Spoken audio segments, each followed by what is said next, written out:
Hello everyone, welcome to another X-Wing Should I Fly It video. This week we're going to be looking at the Parattanni squad. This is probably the most requested Should I Fly It video to date. So I had been putting it off because I knew we were going to be talking about it on the Nova Squadron podcast, and I wanted to make sure that they came out at roughly the same time. I didn't want to give my thoughts on this for everyone and then the show come out like 2 months later. So I wanted to make sure that we were roughly on the same kind of time scale, and that show's all edited now and should be going live soon. So here the video is for you all. I haven't been ignoring you. It's been a method to my madness. I just didn't want to get it out too soon. But yeah, Parattanni is an extremely popular squad at the moment, very strong. It's got lots of synergies and lots of answers to the current meta. It relies upon a tiny Mindlink and what is probably the best person to have Mindlink on, which is Mannaroo. So I'm going to just go through the contents of the squad for people not familiar with it, and then we'll start breaking down how it functions, why it's so good, and where you might be able to start chipping holes in it. So Fenn is Pilot Skill 9, 3 attacks, 3 agility, 4 hull. When attacking or defending, if the enemy ship is at range 1, you may roll an additional die. Has focus, target lock, barrel roll, and boost. Has an EPT, 28 points. Mindlink is 1 point EPT. Concordon Protectorate title is 1 point. And adds in an evade result when you're at range 1 and have your targeting arc and are in your target's arc. Auto thrusters obviously is when you're at range 3 or out of arc, you get to convert a blank to an evade. And he comes in at 32 points. So that is like the standard and a tiny Mindlink Ventress. The 34 point version would obviously have push, but the advantage this one has is that whilst he can't do 2 repositioning actions, he can get 1 repositioning action in and still finish a round with potentially 2 focus tokens and a target lock. So extremely strong offense. Then we have a Sarge Ventress, which is Power Skill 6, 3 attack, 2 agility, 7 hull, 3 shields, focus, target lock, evade action, and also the ability to rotate a mobile arc. And then her ability reads at the start of a combat phase, you may choose a ship at range 1 to 2. If it is inside your mobile arc, assign it 1 stress token. That synergizes really well with Latts Resi Crew, which is whilst defending, you may remove 1 stress token from the attacker to add 1 evade result to your roll. So you get to add stress to someone who you think is likely to shoot at you, and then use it to help nullify some of that attack. And again, we have Mindlink because you need it for the synergy. And then we go on to Mannaroo, who is 27 points of win. PS Pilot Skill 4, 2 attacks, 2 agility, 5 hull, 4 shields, target lock, focus, and barrel roll. And her ability reads, at the start of a combat phase, you may assign all focus, evade, and target lock tokens assigned to you to another friendly ship. And because of the way Mindlink works, which we can read now, each time you are assigned a focus or stress token, each other friendly ship which with a tiny Mindlink is assigned the same token if they don't already have one. So the general strategy is going to be that Mannaroo is going to focus, which will give everybody else a focus. That's her move and her action done. That frees up Ventress for her action, can be to target lock or to evade, depending if you're going offensive or defensive. Fenn can either target lock or reposition. And then Mannaroo will pass the one who's going to be shot, or most likely to be shot, her focus token, and then regain a focus token from Mindlink. So you're getting multiple actions from these cards. The Mannaroo interaction's the most important one to fuel this engine. There are other ways of doing it, but I think Mannaroo is the best person to have in this squad, just because of the raw efficiency that you have on the Jump Master platform as well. The fact that you've got those 9 health for such a low level of points, 27 points with Power Skill 4 with that ability, it's unbelievably cheap. The 2 attack dice turret isn't something to be sniffed at. It's not going to take down a Suitnia Fell, but luckily no one's flying Fell anymore anyway. But it can chip away. It's going to be shooting last, so most tokens are going to be spent. So if you can focus fire, you can keep applying that damage. One of the big mistakes I do see a lot of people make when they first pick up the squad, or are just generally unsuccessful dragging that 67% win rate I think it has at the moment on Squad Builder, dragging that down, is people will keep Mannaroo out of the fight too much. It's not like you're flying Dengaroo. This is a completely different animal. Mannaroo should be in there, being able to use that barrel roll to block if you need to. It's generally being an annoyance. And being a tank, you've got 9 health on this thing, so you want to use it as a resource. And you take 5 damage, you give your opponent your 14 points, then you run. And if they're chasing you, you've got Ventress and Fenn who are going to rip them apart. And you spend the hull on Mannaroo as a resource and make sure you're trying to actually stay ahead of that curve. It's really, really strong.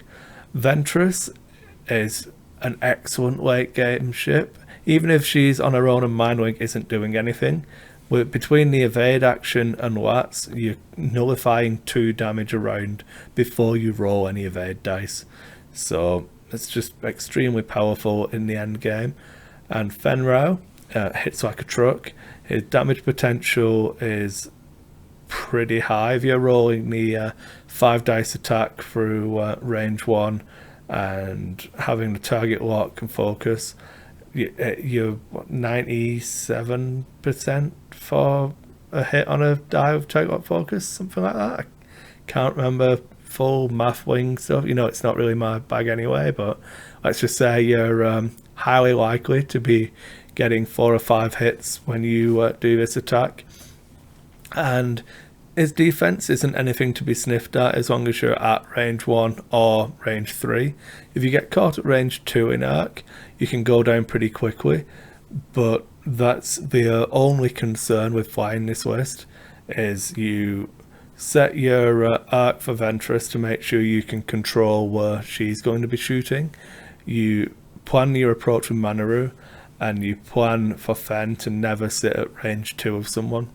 You make sure that he's going to get in, get his attacks off, and what you actually want is for them to have to deal with Fenn first. You need him to be that massive damage threat, because if you can just roll those dice and get through him, Mannaroo and Ventress are going to be good in the end game. They can split off, they can both shoot backwards whilst running away, which is something that Fenn can't do. So they can still be chipping away damage whilst turtling up and playing really defensively. Another one that Mannaroo specifically brings to a table is that she has an effective immunity to ordnance, in that whenever she gets target locked, she can throw that target lock onto one of the other ships. So you need to make sure, if you're playing against this squad, that the ranges that you're engaging at and who you're engaging is going to be correct. It is no good taking a target lock on Mannaroo if you can't shoot a different target, because that is where the target lock is going to end up.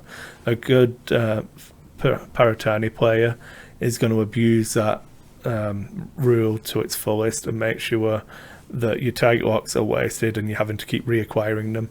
So it's a definite concern. That's the basic reasons why this squad has been so strong. It's very simple to play. I'm not saying it's easy to play. The concept behind it is very simple, that you're going for raw efficiency of actions and action economy, and that's going to push up your efficiency of rolling dice, which is going to equal good things in the jousting values and all of that stuff. So if you want to actually play this squad, put it together. It might take you 1 or 2 rounds to make sure your approach with Fenn is correct, and that you're getting him into the action in the right way, and that he's pulling his weight. but don't be scared of losing him, because your other two ships can still do a lot of work. A number of people who are going to lose the end game to just Mannaroo will surprise you, because you'll have had that time where Ventress has been picking at people with target lock focused attacks and still piling up stress because people are shooting at Mannaroo or Fenn. If she's not getting shot, she doesn't have to remove the stress with Latts Razzie, so you can really control her movements. So how do we go about flying against Parattanni? Now, this is a hard question at the moment. So the reason it's come about is because basically Mannaroo is the engine behind it. You've got Paylob who can do similar things. You've got Catolichos who can do similar things for getting those extra focus tokens. But no one really comes as close to Mannaroo as the way she can hand those focus tokens around and move that power around the list. And that's why it's so strong. And the fact that it only costs 28 points is the key. The fact that you can get 9 health with these abilities and the platform of a jump master with that amazing dial for 28 points is a driving force. It's very stripped down. With only 6 upgrade cards in this list, it's a very thinned out, stripped down list. There's no room for anything else. You're at 100 points, but it's all about making sure you're getting that value from each and every card. So you go about it by exploiting that. If you can get something that's going to take Mannaroo out of the game early, you can.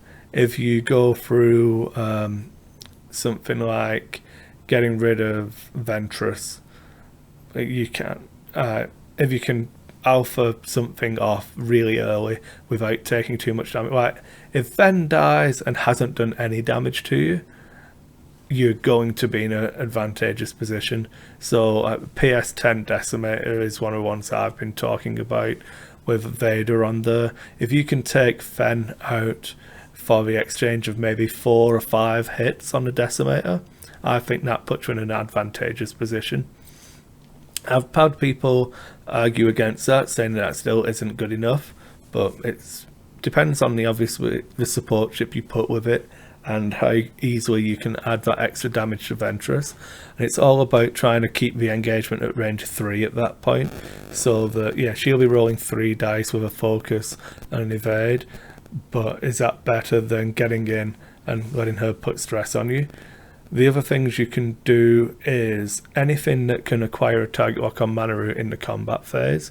So if you've got lower pilot skill, for example, you could probably catch Mannaroo with something like a target synchronizer fire control system on the new Upsilon shuttle, and then she can't pass that target lock and someone else can spend it to keep doing damage to her. But that's all if you're trying to chase Mannaroo, which again can be a trap. So what you need to recognize, this goes beyond the actual jousting numbers now. You have to actually recognize the table state, and when you're setting up the squads and placing the asteroids, you have to have a very specific approach in mind, a very specific plan, and accept how you think the Parattanni player is going to fly against you. It's not easy, but if the squads was that good, I mean, it only has a 67% win rate. That it's not unbeatable. It's hard to beat for sure, but I don't think you should be looking at like giving up on X-Wing because of something like this. I think that there's other ways around it. One of the things I said as well is obviously stress control that's applied in the combat phase, and people complained that it doesn't matter because they can all dial in greens. If you look at the greens on these things, they become pretty predictable. As we discussed already, Fenn isn't Sutnia Fell. You can't fly him as if he was Sutnia Fell, and if he's stressed and having to do a green, it's very predictable where he's going to be. He then only has 1 repositioning action as well. Same with Ventress. She's having to do the 3s, she loses a lot of versatility if she's got to be doing those 3 turns. Mannaroo is turning left if she needs to clear stress, and Things like Rebel Captive are unavoidable for this squad. It doesn't matter what order you shoot, they're all getting that stress. So definitely consider how you're going to approach it. And yeah, they might be able to clear the stress, but you need to be able to take advantage of those positions that you're gaining by cutting down the option on these dials. Because if you leave them unstressed, they could literally be anywhere. The dials are really, really good on these ships if you're not cutting that action economy down. Fenn not having 2 repositions is crucial as well. It's easy to think, oh, you can just boost and barrel roll, but you have to remember that awe in there.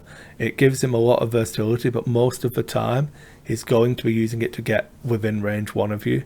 So things like 666s with the all stop, any of those kind of maneuvers can really pull a Fenn into a bad position and try and catch him at those range 2s.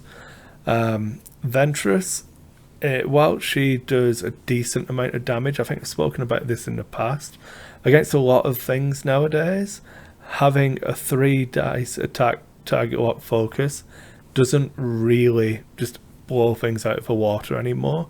So her offense isn't the best. It's not bad, but it's not Fenn.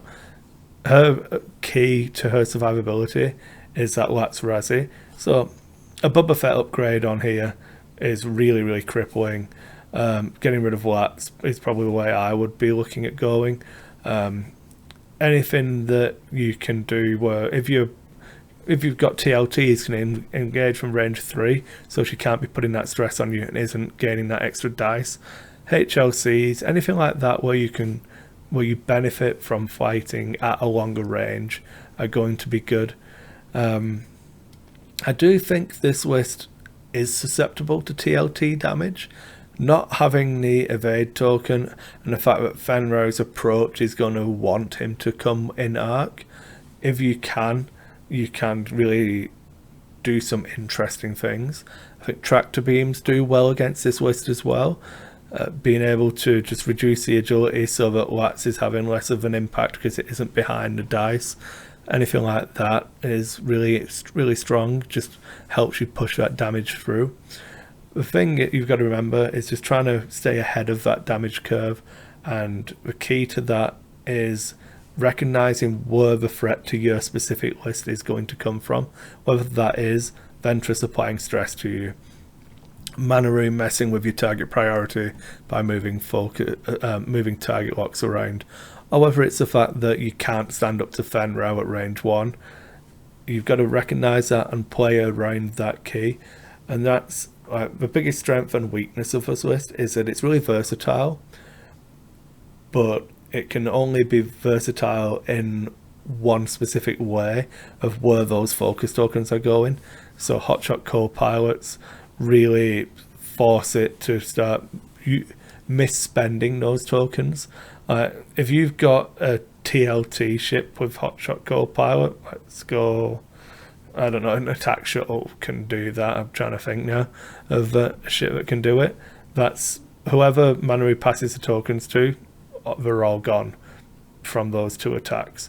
That's not to say, even if they're not shooting at that pilot, the ability to sneak damage underneath the shields for a Mannaroo can help deal with her quicker. So, for example, if you can get Kylo Ren, Wampa, any of that kind of stuff, bombs is the big key. If I've jumped ahead there, so we'll just go with bombs. Bombs really help control this list as well. It has a very predictable flight path of what it wants to do to you. It wants to get Ventress with her mobile arc so she can just keep doing those 3 banks and shooting at you. It wants to get Fenn in your face so it can do damage to you. It wants Mannaroo skirting around, just shooting random shots at whatever's the weak member of the herd. So having those bombs can really help control this. Thermal detonators, the what's it called? Coronet, that's the one. Yeah, anything that's going to cut down action economy there. And snapshot tactician can be, sorry, that's just on major armor, don't do it. you're probably not good enough to make that work. As horrible as that sounds. But snapshots can do decent things, but that's too much of a gimmick for me. So yeah, I don't want to go too far down the rabbit hole of gimmicks to try and beat the list, but making sure you put in the rocks, you understand why you're putting the rocks where you're putting them, whether that be because you want to have a circle of rocks around the middle so that Ventress can't, if she's doing that swirl, and you can take positions inside it and be at range 3 rather than range 2, or whether you're trying to cluster them all to give you a big open part of the table to move into. It depends what ships you're flying. But I think that there's a lot of scope for this list to do really good damage, be good fun to fly, whilst also having some, not necessarily hard counters, but the ability to outplay it. So there you go. That's my long-winded 20 minutes for Should I Fly It? Definitely not where I wanted to be, double the normal time. But I think that covers all of the points I wanted to. Hopefully it gives you some ideas, and like I said, try flying it. And I covered this on one of the earlier videos. I think it's one of the opinion pieces I did. And rather than complaining about the list, actually fly it and see how people are beating you and try and learn from that and see how it goes from there. I think it's a good list. It definitely can be really good fun to fly, but we'll see how long it's the top dog for. Thanks for watching, everyone. Bye.